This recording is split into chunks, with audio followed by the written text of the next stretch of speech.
Okay, before we get started, I rolled out the slab, got my desired thickness of 3 of these yardsticks thick.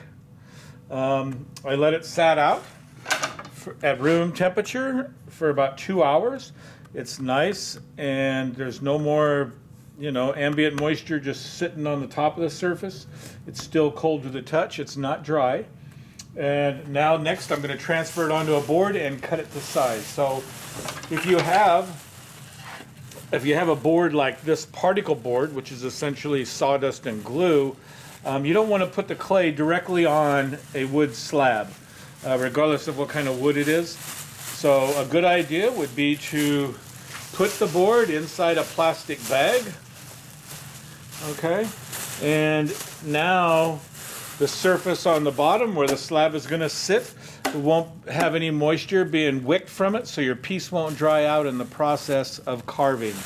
I'm going to use a board here. I have a board. It is also made of particle board, which is sawdust and glue, but it has a non-absorbent surface.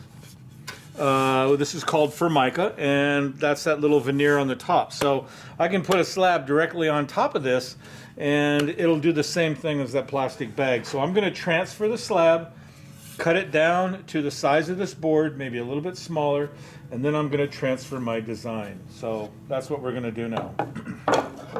So let's see here. Give me a little bit of room. I'm going to have some excess hanging over. Let's do this first. I think this might be better.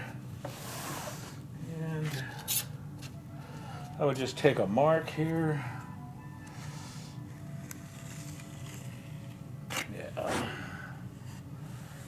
Just cut the excess. My image is smaller than this board, so you could use your fettling knife.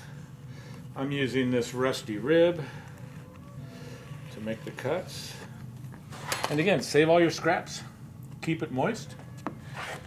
You might do some additions to this Bas Relief tile, and you might want this clay for that. So I have a piece of plastic set up. Okay. We're going to save all of this material.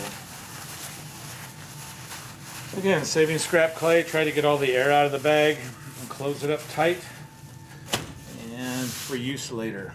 So let's see what I'm going to do here.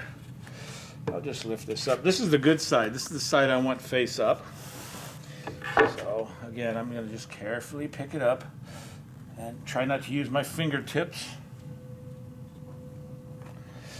And that's pretty close. Now I'll trim it again with my design. All right. And this would also be a good time to use, give me a second here.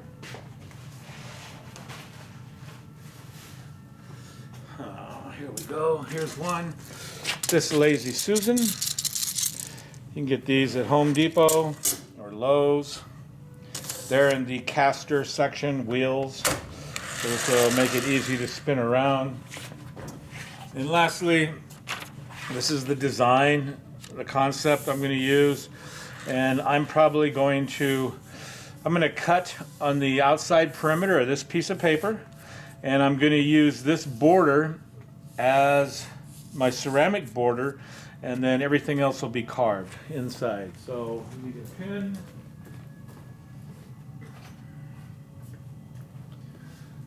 I find a ballpoint pen works better when transferring the design, one that has ink.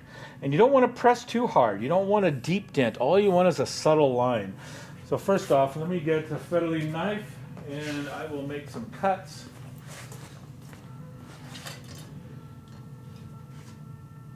Hang on one second. Okay, stop video.